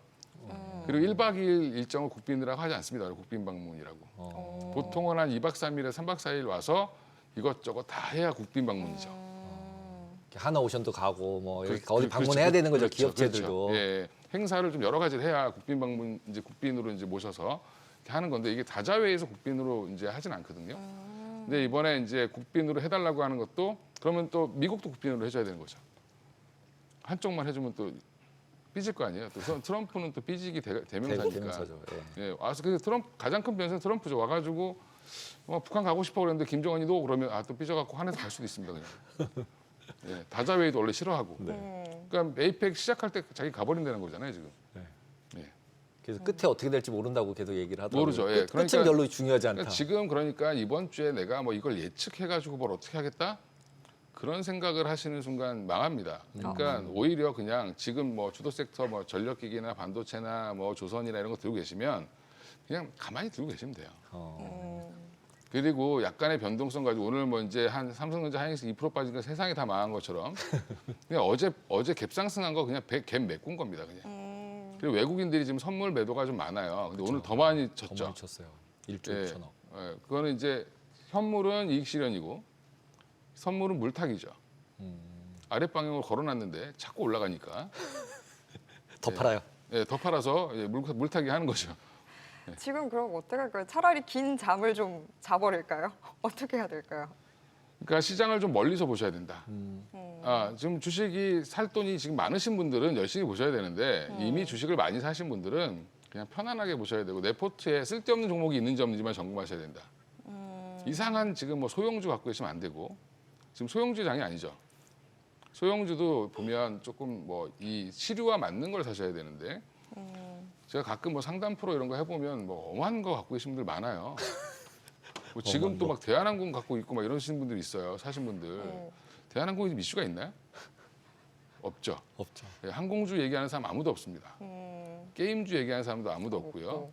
멕시코에서 지금 게임 행사 열릴 텐데 아무도 얘기 안 합니다. 예, 아무도 얘기 안 하는 건 아무도 안 산다는 거예요. 그러니까 인기 있는 쪽이 과열된 것 같이 보이지만 인기 있는 쪽은 나름대로 이유가 있는 거다. 정당성 있는 그렇습니다. 스토리. 예, 그래서 결국에는 지금은 투자 핵심은 미국과 중국과의 싸움에서 우리가 어부지리할 수 있는 섹터가 가장 좋죠. 그래서 원전주를 만약에 본다고 하면요. 원전주도 봐야죠. 예. 원전주는 주도주죠. 네, 근데 이제 지금 오늘 같은 주도주입니다. 경우도 중국에서 이제 자기네 독립적으로 해서 이제 원전도 다 자기네 에코시스템 다 갖췄어 이러면서 뭔가 발표를 했더라고요 뉴스를. 예, SMR도 제일 먼저 한 게 중국입니다. 네. 그러면 우리나라 같은 경우는 일단은 포커스를 미국에다만 해야 되고 그리고 미국은 전력 부족해. 알트만도 나와서 그냥 계속 그렇죠. 징징거리고 있는데 그러면은 얘네들 올라가는 게 지금이라도 빨리 이제 포트폴리오에 넣어야 되는 거네요. 그렇습니다. 예. 주도주니까. 예.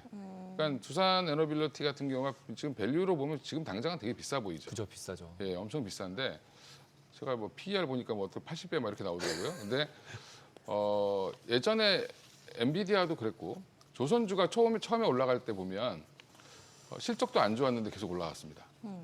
수주가 늘면서 올라갔죠 그때는. 근데 지금은 또 미국이라는 큰 시장이 생겨서 올라가는 거고 이게 결국엔 미국과 중국과의 싸움에서 미국이 필요로 하는 우리 제조업이 올라가는 건데 지금 LG 디스플레이 최근 주가 보셨나 모르겠는데 굉장히 많이 올랐습니다. 디스플레이도 지금 관세 엄청 때려서 중국 거 못 들어가죠. 그러면 이제 제가 지난번에도 말씀드린 확장해서 그러면 카메라 모듈은 어떻게 할 거냐? 우리나라 거 써야 되죠. 중국 거 안 쓸 겁니다. 그러면 LG 이노텍도 최근에 좋아요. 그러니까 우리가 지금 중국이랑 경쟁해서 그동안 굉장히 안 좋아서 단가 싸움을 하다가 항상 힘들었던 섹터들이 다시 살아나고 있다. 오히려 좋아지고 있다. 네. 그러니까 약간 이제 예전에 우리 그 해빙 되기 전에 90년대, 80년대, 70년대처럼 다시 돌아간 거죠. 이 진영과 저 진영이 갈리는. 특히 이제 중국과 비중국으로 갈리고 뭐 그다음에 뭐 브릭스와 지금 또 이제 뭐 미국을 중심으로 한 서방 세계가 갈리는 것처럼 지금 가고 있기 때문에 이쪽이 여전히 저는 투산에너빌리티가 됐든 BHI가 됐든 뭐 주종목은 언제든지 봐야 된다. 한전 KPS 이런 거 좀 안 사셨으면 좋겠어요. 왜냐하면 그건 원전을 져야지 뭘 그 정비를 하고 할 텐데 아직 짓지도 않았는데 그죠? 정비부터 한다 그러고 있어요. 예. 그러니까 그런 종목은 피하시고 좀 기업 내용을 보고 테마로 그냥 사시더라도 그 회사가 도대체 뭘 하는지 한번 좀 찾아보셔라. 예. 요즘에 그냥 이렇게 클릭 한 번이면요 그 회사 소개 다 나와요. 홈페이지 가면 자랑 엄청 해놨습니다 이렇게. 예. 그것도 못하는 회사가 있긴 한데 다 해놨어요. 자기 사업 뭐 하고 있는지. 뭔가 네. 그 주도주 말고 괜히 옆에 있는 걸 사고 싶은 심리가 있단 말이죠. 예, 주도주는 이미 예, 너무 많이 그렇죠. 간 것 같고 예. 내가 이거는 좀 부담스러운데 이러면서 그러니까 반도체 소부장 열심히 매매했는데 그냥 하이닉스 하나 갖고 있는 것보다 못하는 경우가 생기죠. 그죠. 예. 이게 대세 상승장은 주로 이제 기관과 외국인이 끌고 가는 장이기 때문에 그러면 큰 종목 위주로 사죠. 외국인들이 봤을 때 저 시총 1조 미만에 1조짜리도 보이지도 않을 거고, 그렇죠. 10조짜리도 잘 안 보일 텐데. 못 사죠. 못 사면 막 올라가는데 어떻게 사요? 그렇죠. 예. 그러니까 이제 삼성전자 하이닉스 갖고 이제 계속 우리나라에 샀다 팔았다 하는 겁니다. 적어도 코스피 시총 상위 종목들 중에 지금 두산에너빌리티가 이미 상위로 올라와 있어요. 그럼 이제 이건 외국인들이 터치하겠죠. 예, 그러면 내가 한국을 사야 돼 그러면 위에서부터 쭉 긁어서 시총 순으로 쫙 사버리는 경우가 나올 수도 있고 펀드들은 그렇죠. 뭐 자동차만 좀 애매하지 지금 다 좋잖아요 지금. 그렇죠. 증권주도 지금 요즘에 뭐 엄청 좋죠. 그럼 내가 잘 모르겠다. 이게 잘 기술도 모르겠고 너무 많이 오른 것 같고 그러면 그냥 증권주 사면 되죠 뭐. 예. 대형 증권주. 증권주 사라 그러면 또 저기 막 작은 거 막 사지 마시고 뭐 SK증권 이런 거 사지 마시고 예. 큰 거. 큰 거 사야 돼요. 그냥 자기가 거래하는 거 키움, 뭐 삼성, 뭐 미래에셋 이런 거 있잖아요. 그죠? 예. 그래도 한 탑 5 안에 들어가는 애들 사셔야 됩니다. 예. 그러면 걱정 없죠. 뭐 주가가 5,000포인트 간다라고 하면 주식 거래는 더 늘어날 거고. 그다음에 지금 증권사들이 은행보다 영업이익이 더 잘 나올 수 있습니다.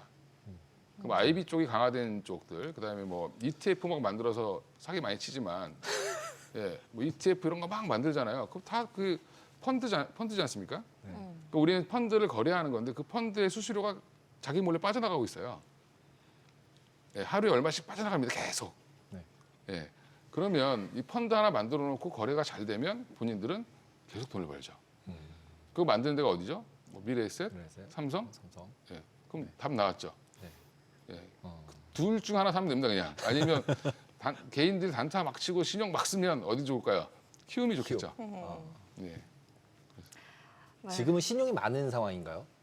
많이 늘었죠. 한 26조까지 늘었다고 이거 들었는데 뭐 미국에 비하면 뭐 거의 세 발의 피긴 한데 예, 신용이 늘었다는 건 상승장은 당연히 신용이 늡니다. 예, 신용 잔고가 늘 수밖에 없고 지금 공매도도 많이 늘었습니다. 근데 공매도 세력들 지금 아까 롱숏포트 얘기하셨지만 지금 다 작살났어요. 네, 작살나서 언와인딩 나가고 있습니다. 예. 네. 예. 그래서 숏 포지션 잡아놓은 것 때문에 지금 계속 저거 하고 있거든요. 손절하고 있거든요. 갑자기 대형주가 한 5% 올라가면 그날 손절 친 겁니다. 그냥. 네, 그런 것 같아요. 예. 오늘 거리가 떨어져 있는데 제가 지금 종아리 회초리를 너무 많이 맞은 것 같아요. 아니, 얼얼한 그러니까, 예. 지금은 빠질 때 함부로 움직이지 마시고 그냥 진득하니 일중 변화에 너무 하지 마셔라. 왜냐하면 지금은 대형주도 변동성이 크죠. 네. 그 이유가 대형주 중심으로 매매가 되기 때문에 그래요. 어떤 분들은 이거 비싼 것 같아. 그리고 막 팔고 어떤 분들은 싼 것 같아. 그리고 막 사고. 근데 오늘도 지금 장 끝났는데 막 삼성전자 하이닉스 다시 막 올리죠. 그러니까 아직은 대기 매수가 굉장히 많다. 그리고 외국인들이 지금 들어왔다라고 뭐 오전 얼마를 사느니 뭐 이렇게 얘기하지만 아직 세 발의 피도 안 돌았습니다. 예, 지금 본인들 시장이 좋아서 아직 잘 안 와요. 예, 근데 본격적으로 언제부터 외국인들이 올 거냐면 외국인들이 생각보다 늦게 들어오는 경우가 많아요. 확인하고. 예, 그러면 아마 지금 4,000포인트 넘었으니까 지금 어제 미국에서 기사가 뭐가 났냐면 지금 아시아 쪽에 조금 그러니까 신흥국 쪽에 대안이 있지 않을까? 그 대안이 뭘까요? 중국과 한국이죠. 대만이랑.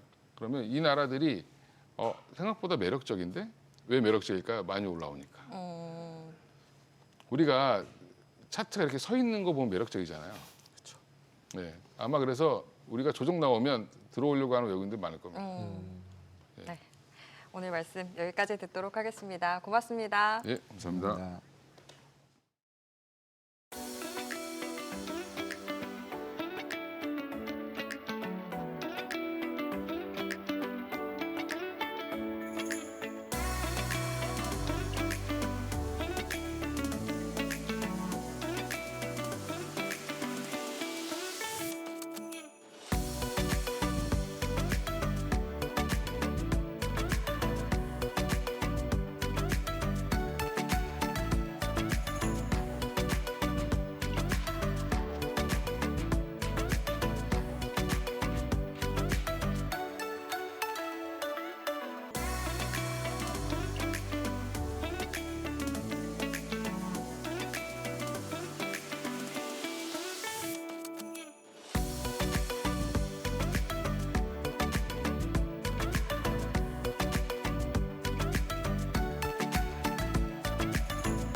머니쇼 플러스를 통해서 2주에 한 번씩 연금 관련 이슈를 살펴보는데요. 지난번에 잠깐 추납에 대해서 짚어봤잖아요. 네, 그렇죠. 최근 기사를 보니까 연금, 국민연금, 보험료 추납 신청자가 급증했다고 하네요. 네, 그렇습니다.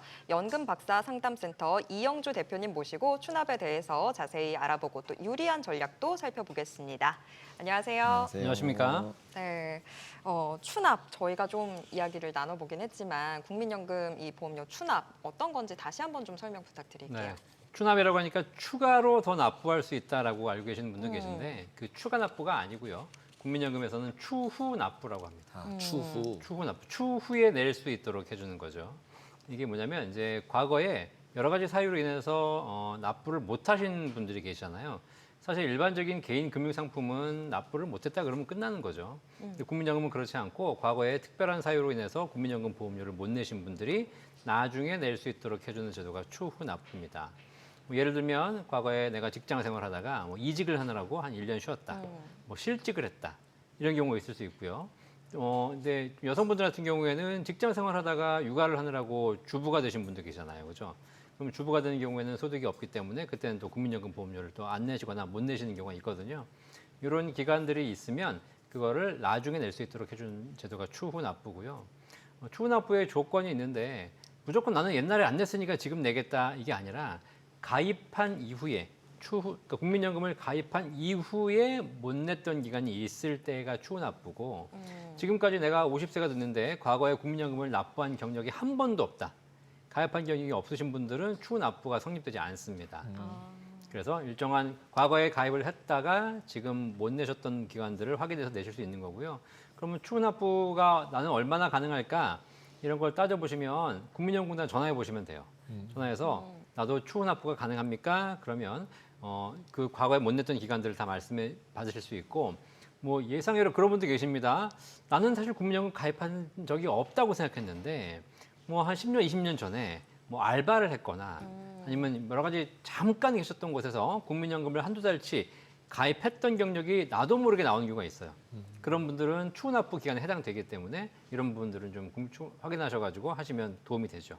근데 추후 납부라는 게 전 딱 이제 생각할 때 국민연금은 뭐 세금이다 이렇게 네. 솔직히 얘기하는 경우 너무 많잖아요. 네. 근데 지난번에도 나와서 말씀하시면 계속 줄 수 있다, 정부가 준다라고 얘기를 하셨고, 근데 어쨌든 국민연금이라는 게 오래 살아야 이득인 거잖아요. 네. 오랫동안 받으니까. 네. 내가 빨리 이제 혹시 사망을 하게 되면 실제 중간에 낸 돈 다 못 받는 거나 마찬가지니까. 네, 그럼 네. 추납이라는 얘기는 약간 내가 오래 살 걸 가정을 해야 일단 추납이 좋은 거다 이렇게 생각해야 되는 거 아닌가요? 물론 이제 국민연금 추후 납부를 하시는 연령대에 따라 약간 가성비의 차이가 있어요. 그러니까 뭐 지금 20, 30대가 젊을 때 국민연금을 더 내겠다 그러면 앞으로 제도가 점점 더 안 좋아지기 때문에 가성비가 떨어지겠지만 지금 5, 60대 연금 개시를 앞둔 분들의 추후 납부를 비교해 본다면 평균적인 일반적인 케이스로 예를 들면 내가 뭐 지금 현재 보험료를 한 달에 20만 원 내고 있고 과거에 안 낸 추후 납부 기간이 100개월이다. 그럼 한 2천만 원 정도를 낼 수 있거든요. 지금 이번 달 보험료 20만 원 곱하기 과거에 못 냈던 100개월을 한 번에 낼 수 있는 거니까 2천만 원을 냈을 때 연금 실제 수령하는 연금액이 대략 한 20만 원 가까이 올라갑니다. 그러니까 2천만 원을 내고 20만 원 매달 연금을 받을 수 있다면 내가 한 8년만 더 받으면 원금 받을 수 있거든요. 이런 조건들은 사실 뭐 아까 말씀드린 대로 기금이 고갈된다 하더라도 굉장히 좋은 조건이고요. 이렇게 해서 뭐 평균 수명까지만 사셔도 낸 돈 대비 훨씬 더 좋은 연금 받을 수 있는 것이고 만약에 우리가 좀 기대명이 길어져서 90세, 100세를 사신다면 그러면서 굉장히 큰 금액을 받을 수 있기 때문에 사실 국민연금이 뭐 이게 세대 간의 뭐 갈등을 유도한다고 하지만 어쨌든 50대 이상이신 분들에게는 국민연금 추후 납부는 굉장히 좋은 제도가 제도다. 사실입니다. 보험료율도 단기적으로 인상한다고 그러는데 네. 이건 무슨 얘기예요? 이게 이제 이번에 국민연금법 개정이 됐잖아요. 그래가지고 내년 1월부터 적용됩니다. 그래서 보험료율, 매달 내시는 보험료율이 올해까지는 9%, 소득의 9%인데 내년부터는 0.5%씩 인상이 돼요. 그래서 내년에는 9.5, 내후년에는 10%쭉 올라가서 2033년까지 13%로 보험료율이 인상됩니다. 자, 이렇게 보험료율이 인상되는 거는 더 내시는 거잖아요. 그러니까 앞으로 내야 될 보험료는 계속 올라가는 거기 때문에 이건 어쩔 수가 없습니다. 주는 건요? 받는 건 어떻게 돼요? 받는 거는 이제 내년에 소득 대체율이 43%로 지금 올해 41.5에 비해서 약간 올라가거든요. 대신에 이제 그게 더 올라가진 않고 받는 건 계속 올려주지 않고 받는 건 조금만 올리고 그대로 유지가 되는 것이고 내는 보험료는 이제 계속 8년에 걸쳐서 올라가죠. 그러니까 자꾸 내기가 싫죠. 네, 그래서 좀 아셔야 될 게 뭐냐면 추후 납부를 하실 분들은 네. 앞으로 내야 될 보험료들은 올라가는 거에 따라 어쩔 수 없이 내야 됩니다. 이걸 내가 미리 낼 수 없는 거니까요. 그런데 추후 납부를 하실 분들은 과거에 못 냈던 걸 내는 거잖아요. 올해 하시게 되면 보험료를 산정할 때 9% 보험료율로 산정된 그런 보험료 곱하기 과거에 못 낸 기간 내시는 건데 과거에 못 낸 기간은 100개월인데 나는 내년이 되게 되면 보험료가 올라가지 않습니까? 그러면 올해는 예를 들면 9만 원이었는데 내년에는 9만 5천 원이 되는 거예요. 9만 5천 원 곱하기 100개월 하게 되면 950만 원이잖아요. 50만 원이 내년에 더 내야 되는 겁니다. 내년에 추후 납부 신청하시게 되면. 그러니까 추가 납부는 올해 안에 무조건 해야 된다. 네, 이거네요. 그러니까 그러면. 보험료가 올라가면 올라갈수록 점점 더 불리해지는 구간이 되는 거죠. 그래서 소득 대체율 같은 걸 감안해 봤을 때 추천드리는 거는 올해 하시는 게 제일 좋고 만약에 조금 뭐 좀 무리가 되신다고 했을 때 늦어도 내년까지는 하셔야 된다. 내년에 소득 대체율이 오르니까 약간 유리한 구간도 있으니까요. 하지만 내후년에 되면 그때부터는 사실 지금보다 훨씬 더 불리한 구조가 되는 거니까 할 수 있으면 일찍 하시면 좋겠습니다. 근데 좀 신기했던 게 저는 국민연금이라고 하면 우리나라 국민만 가입할 수 있는 줄 알았는데 최근에 네. 나오는 뉴스들 보면 재테크 수단으로 외국인들이 또 네. 국민연금 많이 가입한다. 네. 그러면서 추납 제도를 또 활용한다라고 했는데 근데 아까 말씀해 주신 대로라면 추납은 이미 가입한 사람들만 할 수 있을 텐데 네. 이게 또 어떻게 연결이 되는 건가 싶더라고요. 네, 외국인들도 우리나라에서 일했던 경력이 있으신 분들은 네, 이게 국민연금 가입자이기 때문에 실제로 이제 국민연금 가입이라는 게 외국인도 충분히 가입이 가능하거든요. 이런 분들 계세요. 외국인을 왜 우리나라 국민연금 가입시켜 주냐? 여기에 대한 오해가 있으신데 이게 외국인들을 그냥 가입시켜 주는 게 아니라 국가 간 사회보장 협정이 돼 있습니다.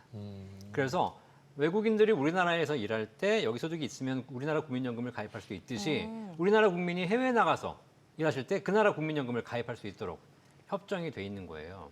뭐 어느 나라 연금이 더 좋으냐는 이제 두 번째 문제인 거고요. 그래서 우리나라에서 일하시고 소득이 있으신 분들, 그다음에 거소증이 있으면 주민번호 13자리가 나오거든요.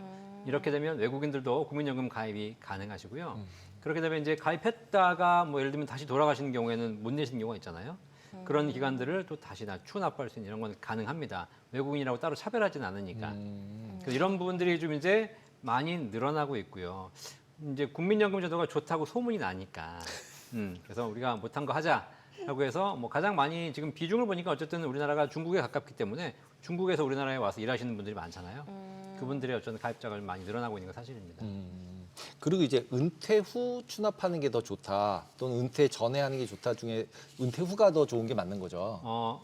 꼭 그렇진 않습니다. 꼭 그렇진 않아요. 이게 사실 추후 납부라는 것이 뭐 지금 할 수도 있고 나중에 할 수도 있고요. 이게 언제까지 가능하냐면 연금 개시 직전까지 언제든지 할 수 있습니다. 내가 65세에 연금 받는다 그러면 64세 마지막 달까지도 추후 납부를 할 수 있습니다. 그런데 이제 과거에 보험료율이 변경이 되지 않았을 때는 그랬을 때는 뭐 올해 하나 내년에 하나 내후년에 하나 똑같았는데. 큰 차이가 없었어요. 근데 지금은 보험료율이 올라가잖아요. 그렇기 때문에 만약에 내가 8년 후에 은퇴한다. 60세가 넘어간다. 그럼 지금 하면 9%대 보험료율로 추후 납부를 할 수 있는 거지만 8년 후에 하시게 되면 13%로 올라간 보험료를 하시기 때문에 똑같은 연금액에도 불구하고 내는 돈은 거의 1.5배가 되는 겁니다. 또 하나 이제 추후 납부 관련해서 이렇게 얘기하시는 게 뭐냐면 지금은 내가 소득이 있기 때문에 연봉이 뭐 5천만 원 1억 되시면 보험료를 최고 보험료를 내시거든요. 그러니까 57만 원이 지금 최고 보험료인데 이거 곱하기 과거에 100개월 하게 되면 5,700만 원을 내야 돼요. 근데 이제 은퇴 이후에는 임의 계속 가입을 해서 보험료를 낮출 수 있습니다. 그럼 월 10만 원으로 낮춰가지고 10만 원 곱하기 100개월 하면 1,000만 원 내기 때문에 은퇴 이후에는 소득을 낮춰서 추후 납부를 적게 할 수 있으니까 그 부분은 유리한 건 있죠. 근데 적게 내면 조금 받는 거 아니에요? 그러니까요. 그럼 똑같은 거 아니에요? 네, 그래서 적게 내시면 사실 국민연금 구조상 적게 내시면 가성비는 좀 좋긴 하나 어쨌든 전체적인 규모가 절대 금액이 작아집니다. 그래서 조금 여러 가지를 감안해 봤을 때 은퇴 이후에 조금 더 적게 내서 연금을 좀 더 많이 이렇게 하자라고 하는 방법도 생각해 볼 수는 있겠지만 이게 보험료율이 올라가지 않는 구조에서는 그런 공식도 가능한데 지금 상황에서는 계속 보험료율이 올라가는 구조이기 때문에 이제는 더 이상 은퇴 이후에 앞으로 5년, 10년 후에 하시라는 얘기를 적극적으로 추천드리기는 좀 어려워요. 지금 하시는 게 훨씬 유리하니까요.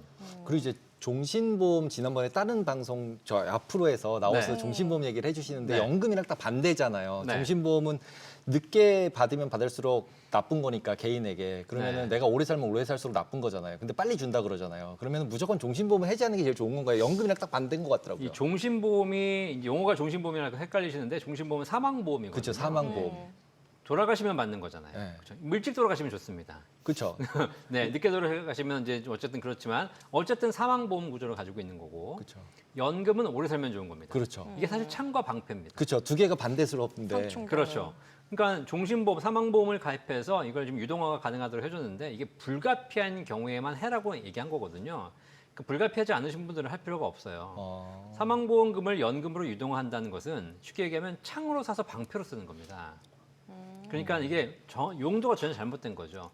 창으로 샀으면 창으로 써야 되고 방패로 샀으면 방패로 써야 되거든요. 사망보험금을 유동화하는 순간 사망보험금이 해지가 되고 그 해지된 환급금으로 연금을 드리는 거기 때문에 사망보험금보다는 훨씬 더 적은 금액을 연금으로 받으시니까 훨씬 적어져요.